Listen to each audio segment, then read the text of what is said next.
Chapter 9. Garrett. He didn't have time to stop. He knew he didn't. The coffee stop had made him a little later than normal. But he couldn't just leave the woman stranded on the side of the road. His mother had raised him better than that. Slowing his speed, he maneuvered to the side of the road, just in front of the broken-down car. The hood was open, and though no smoke billowed out, the woman stood at the front of the hood unmoving. Garrett didn't know if she was simply studying the problem or if she had no idea what the problem was, but he was betting on the latter. He killed his own engine and then stepped out of his car, careful to check for traffic first. The last thing he needed was to get injured on his way to work. "Can I help you?" he asked, when he was close enough for the woman to hear him.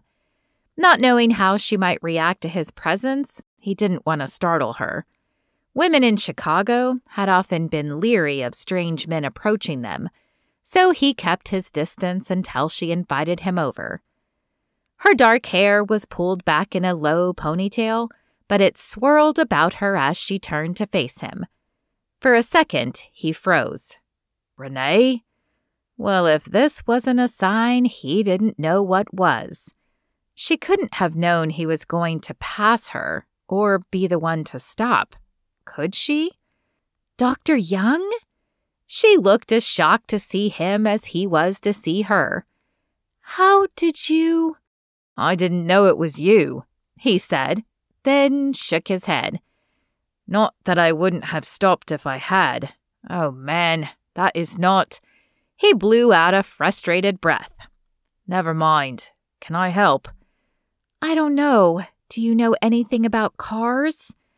Her voice held a note of frustration and the tremulous shake of a woman trying to control her emotions. "Not much," Garrett said apologetically as he stepped closer. He knew the basics, how to change a tire, how to jump a battery. He could probably even add windshield wiper fluid and change the oil. But the finer points of why a car wasn't running was probably beyond him. Cars had never been his passion. "But I'd be happy to take a look." Renee sighed. "I can't believe this is happening today. Yolanda is going to have my hide for breakfast." Garrett stepped closer to the car to peer into the engine compartment. "You can't get in trouble for something that's not your fault." Renee chuffed and shook her head. "Maybe you can't, but we can. Yolanda runs the ship, and it doesn't really matter why we're late. Dead is about the only excuse she'd actually take." "Well, I can give you a ride to work if I can't get the car working again." "That would be amazing. I can probably find a ride home after work if I have to. It's not like I have much of a life outside work. It's just me right now. I mean, I have a roommate, but no." She trailed off, and he glanced up at her, pressing his lips together to keep from smiling as a pink blush spread across her cheeks. Did she realize she was rambling? "I mean, I don't even have a pet." "Me either," he said with a soft chuckle. "I looked after a friend's pet for a week once and realized it's a lot harder than it seems. I'm lucky I didn't kill that dog. He was alone so much." Exactly. Our schedules certainly don't make owning a pet easy. Or dating. I mean, most people don't understand our job, how intense it is, how we might need to decompress when we get home. Garrett glanced up at her again, sure that this was her subtle way of flirting with him. But she wasn't looking at him. Instead, she was looking down at her hand. Her left hand. Had she been married before and maybe divorced over her schedule? Or maybe an engagement that had fallen apart? "Yeah, our jobs do make it tough to have a relationship." At least it seemed she understood that concept too. A small, sad smile split her lips. "I'm sorry, I didn't mean to be a downer. So, any thoughts on the car?" Garrett didn't know why he'd even offered to look. He had no idea what he was looking for. Was there any noise or indication before the car stopped? A sound? An alarm? Smoke? She didn't seem like a flighty woman who would fail to notice a car was low on gas, but he wanted to cover all the bases. She lifted her eyebrow in a "you've got to be kidding" expression. No, the car had plenty of gas, if that's what you're getting at. There was no smoke either, just a sputtering sound, and then it stopped. He looked back at the engine and then up at her sheepishly. Okay, I have no idea what's wrong, but I'm happy to take you to the hospital. But what do I do about my car? I can't just leave it here, can I? Garrett shrugged. Well, you could, but I'm not sure I'd suggest it. Do you have AAA? They could tow it to a shop for you. I think so, but don't I have to be here for them to tow it? Not if you're a member. Why don't you grab whatever you need from the car and you can call them on the way? If we're much later, Yolanda might have my hide too. Renee laughed and shook her head. You're right about that. That woman may be small, but she is fierce. Renee grabbed her items from her car, slung her bag over her shoulder, and locked the door. Okay, I'm ready. Thanks again for the lift. You bet. The ride to the hospital was quiet, but not entirely uncomfortable. When they pulled into the parking lot, though, his stomach clenched. What if someone saw him giving her a ride? What if someone assumed they were together when they walked in together? The only thing worse than dating a coworker and being part of the gossip was being part of the gossip falsely. If you want, I can go in first or hang out for a few minutes so we're not seen going in at the same time, Renee said as he parked. He turned to her, chagrin etched across his face. Am I that transparent? I'm sorry. I should probably explain. She shrugged. You can if you want to, but I know how the rumor mill works, and you're new here. It makes sense that you wouldn't want rumors started about you in your second week. But the third week would be okay? He asked with a half smile. She grinned at him. Oh yeah, by the third week you will be old news. No one will even remember your name. He couldn't help himself and laughed out loud. Renee was not only beautiful, but funny too, and he felt his barrier begin to buckle. You know what? I don't care what people think. This was innocent, and if they want to read more into it, that's their problem. Why, Dr. Young, I had no idea you were such a rebel. Actually, neither did I, so we better go before I change my mind. Though Garrett expected whispers and pointing to start as soon as they walked in the hospital, he quickly realized two things. One, the hospital was busy, and most people didn't have time to give them a second glance, much less speculate on a possible relationship. Two, this probably happened on a regular basis. Doctors and nurses worked similar shifts, so it made sense they would walk in at the same time on occasion. Maybe dating a coworker wouldn't be so terrible here, especially if it were Renee, who seemed so genuine and kind. As they stepped out of the elevator on the pediatric floor, though, his attitude changed. Yolanda stood at the nurse's station, her hands on her hips, and an expression on her face that could melt an igloo in winter. You two are late, Yolanda said when they reached her. Garrett sighed and shook his head. We're sorry, Yolanda. Renee's car broke down and I happened to pass her. We got here as quickly as we could. He glanced over at Renee and noticed that her head was down, her gaze fixed firmly on the floor. Yeah, well, we got a call that there's an issue at the migrant camp with some of the children, and I'm sending you two. So drop your stuff and be ready to go in 5 minutes. As Garrett followed Renee to the staff area, he wondered what this migrant camp entailed. He'd seen stories on the news, but he hadn't actually been in one. Have you ever been to the migrant camp? He asked. when they were in the lounge and away from listening ears.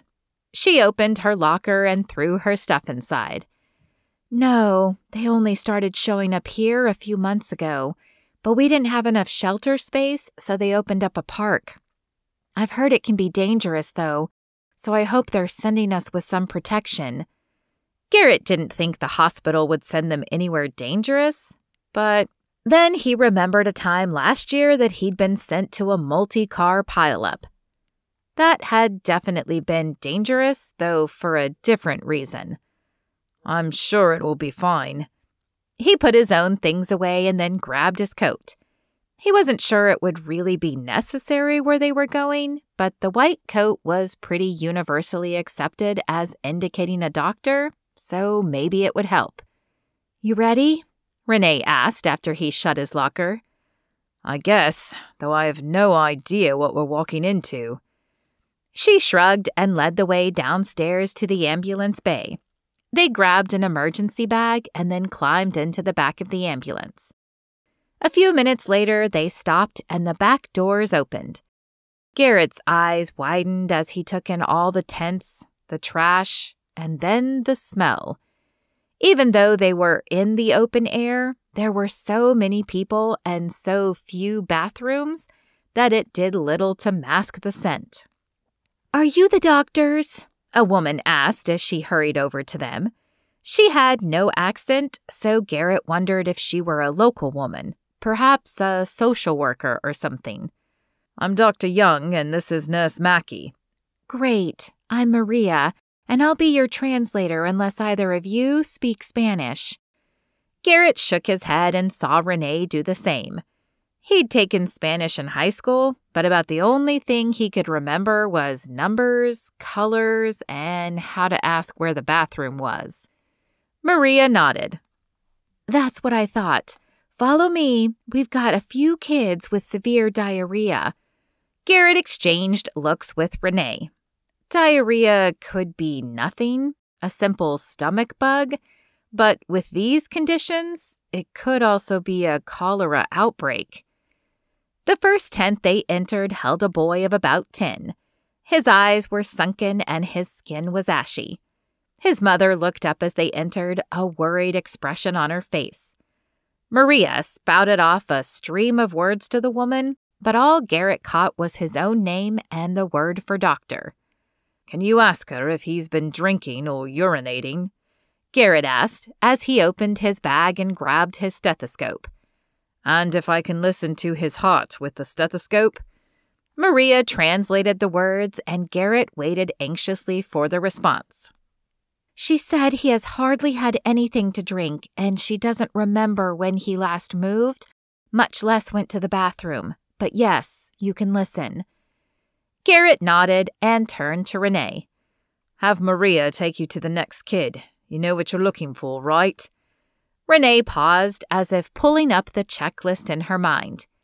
Sunken eyes, fatigue, irritability, thirst, and skin that doesn't bounce back, right? That's right, along with dry mouth, little urination, low blood pressure, and irregular heartbeat. Okay, got it. As Maria and Renee hurried out, Garrett placed the stethoscope in his ear and placed the other end on the boy's chest. Sure enough, the beat was off. He touched the boy's skin next and sighed when it remained sunken in. A cholera outbreak was not good, and he honestly wasn't even sure of the requirements. He did know that Yolanda needed to be informed, so while he waited for Maria to return to translate, he pulled out his phone and dialed the hospital. It took another minute to get connected to Yolanda. Yolanda, we're going to be bringing some kids in, but I have a feeling we're dealing with a cholera outbreak here. Can you alert the authorities? A cholera outbreak? Are you sure? We haven't had one of those in years. I'm pretty sure. The conditions are pretty bad here, Yolanda. Few bathrooms and a lot of people shoved in a small space. Okay, let me know how many are coming when you know. I'll alert the CDC. Thanks. As he ended the call, Maria and Renee returned. We checked on one other kid, not as bad as this one, but I'm pretty sure she has cholera too. Maria said there's at least one more. Garrett nodded. Maria, can you tell the mother here that we need to take her son to the hospital immediately to get him the care he needs? Maria translated and the woman responded. Though Garrett didn't know what she said, he could detect the fear in her voice and her demeanor. She agreed, but she said we need to hurry. Evidently the coyote who brought them is here in the camp, and he won't like it if they leave. Okay, let's get going then. Garrett scooped up the boy and headed to the ambulance. I'll get him started on some fluids. Does the girl need to go too? I think so, Renee said. She's in the next tent. Garrett nodded. Call for another ambulance. I'll grab her once I get this guy set up. Got it. As Renee and Maria headed off to check the other children, Garrett reached the ambulance and placed the kid on the gurney. His mother sat on the bench beside him, dividing her attention between the boy and the ambulance door. Garrett could feel her concern as he helped the EMT get the boy hooked up on some fluids. Let them know to get him on electrolytes as soon as possible, he said, and have them check the mom too. The EMT nodded, and Garrett stepped out, closed the door, and tapped it so the driver would know he was good to go. As he turned to go get the girl, something hit his nose, and he stumbled back, his eyes watering. He touched his nose gently, unsurprised to see blood on his hand. You will pay for that, a deep voice said. Garrett looked up to see a large man a few feet away. He had tattoos on his face and down both his muscular arms. Though he appeared to be Hispanic, his English was good. This had to be the coyote. I didn't steal them from you. They are going to the hospital. You have a cholera outbreak on your hands, and if that boy doesn't get treatment, he'll die. The man stepped closer, and Garrett tried not to flinch. Though he worked out when he could, this man was much bigger and probably stronger than Garrett, but he didn't think showing weakness would be a good idea. If he dies, I will hold you personally responsible. I'm going to do my best to make sure that doesn't happen. And then he was going to do his best to get this kid and his mom away from this horrible man. The coyote looked like he was going to say more, but instead he shoved Garrett, knocking him to the ground, and then stomped away. Garrett wondered if Clay would be able to do anything about the man, and he made a mental note to ask him tonight. Picking himself off the ground, he hurried to get the girl before the man changed his mind and came back to finish what he'd started.